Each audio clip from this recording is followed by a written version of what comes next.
ರಾಜಕೀಯ ಅಸ್ತಿತ್ವಕ್ಕೆ ಮತ್ತೇನಿಲ್ಲ.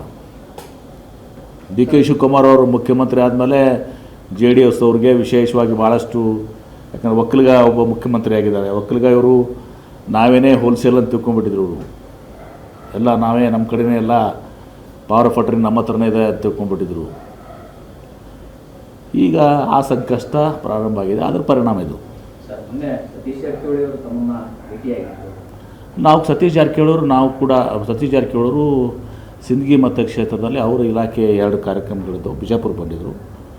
ನಾವು ಅವ್ರ ಒಟ್ಟಿಗೆ ಹೋಗಿ ಸಿಂದಗಿ ಆ ಮತಕ್ಷೇತ್ರದಲ್ಲಿ ಕಡನಿ ಒಂದು ಬ್ಯಾರೇಜನ್ನು, ಒಂದು ಸ್ಟೇಡಿಯಮನ್ನು ಮತ್ತು 1-2 ರಸ್ತೆಗಳನ್ನ ಆಲ್ಮೇಲ್ ತಾಲೂಕಿನಲ್ಲಿ ಮತ್ತು ಕೃಷಿ ಕಾಲೇಜ್ ಒಂದು ಕೂಡ ಅದಾಗಿತ್ತು. ನಮ್ಮ MC ಮನಗೂಳಿ ಸಿಂದಗಿ ಶಾಸಕರ ನಾವು ಅವರು ಕೂಡ ಆ ಕಾರ್ಯಕ್ರಮಕ್ಕೆ ಇದು ಮಾಡಿದ್ದೀವಿ. ಮನೆಗೆ ಬಂದರು, ಮನೇಲಿ ಊಟ ಮಾಡಿ ಒಟ್ಟಿಗೆ ನಾವು ಸಿಂದಗಿಗೆ ಹೋದ್ವಿ. ಇಷ್ಟೇ ನನಗೆ ಗೊತ್ತಾರೆ, ಹೇಳಿದ್ರೆ ಎದಕ್ಕೆ ಬಂದಿದ್ರು ಅಂತ ಹೇಳಿ.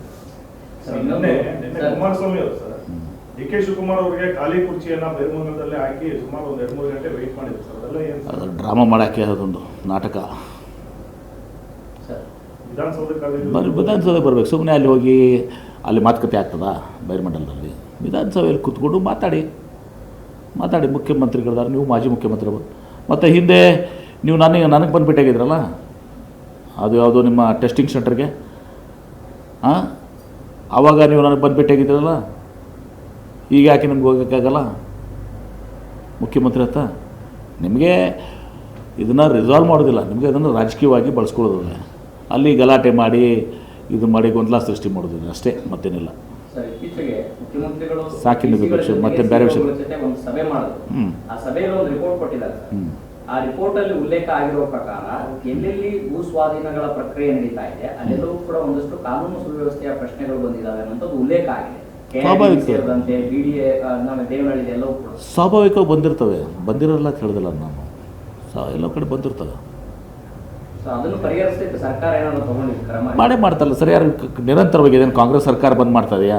ಯಾವಾಗಲೂ ಕೂಡ ಲ್ಯಾಂಡ್ ಎಕ್ವಿಷನ್ ಆಗ್ತಾಯಿದೆ, ರಸ್ತೆ ರೈಲ್ವೆ ಸಲುವಾಗಿ ಆಗ್ತಾಯಿದೆ, ರೋಡ್ ಸಲುವಾಗಿ ಆಗ್ತಾಯಿದೆ, ಆಮೇಲೆ ಬೇರೆ ಬೇರೆ ಯೋಜನೆಗಳ ಸಲುವಾಗಿ ಆಗ್ತದೆ, KIDB ಸಲುವಾಗಿ ಆಗ್ತದೆ, BDA ಸಲುವಾಗಿ ಆಗ್ತದೆ.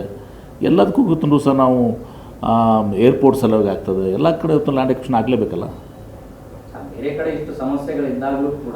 ಎಲ್ಲ ಕಡೆ ಅದೇ ಕೇಳ್ತೀನಿ, ನಾನೇ ಕೇಳ್ತಾ ಇದ್ದೀನಿ ನಿಮಗೆ. 20 ವರ್ಷ ನೀವು ರಾಜಕಾರಣದಲ್ಲಿದ್ದಿರಿ, ಅಧಿಕಾರದಲ್ಲಿದ್ದಿರಿ, ಮುಖ್ಯಮಂತ್ರಿಗಳಾಗಿದ್ದಿರಿ. 2 ಬಾರಿ ಕುಮಾರಸ್ವಾಮಿ ಪ್ರಾರಂಭ ಮಾಡಿದ್ದು ಕುಮಾರಸ್ವಾಮಿ ಅವರೇ. 2006 ತೆಗೆದು ನೋಡ್ರಿ ನಾನು. 2 ಬಾರಿ ನೀವು ಮುಖ್ಯಮಂತ್ರಿ ಆಗಿದ್ರಿ. 19ರಲ್ಲಿ ಮತ್ತೆ 18ರಲ್ಲಿ ಮತ್ತೆ ಮುಖ್ಯಮಂತ್ರಿ ಆಗಿದ್ರಿ. ಯಡಿಯೂರಪ್ಪನವರು 3 ಬಾರಿ ಆಗಿದ್ದರು. ಬೊಮ್ಮಾಯಿಯವರು, ಸದಾನಂದ ಗೌಡರು, ಜಗದೀಶ್ ಶೆಟ್ಟರ್ ಅವರು, ಇಷ್ಟೆಲ್ಲ ಜನ ಇದ್ದಾಗ 20 ವರ್ಷನಾಗ ಯಾಕೆ ಬಿಡಲಿಲ್ಲ ನೀವು? 20 ವರ್ಷದ ಮೇಲೆ ಈಗ ಜ್ಞಾನೋದಯ ಆಗಿದೆ ಅವ್ರಿಗೆ.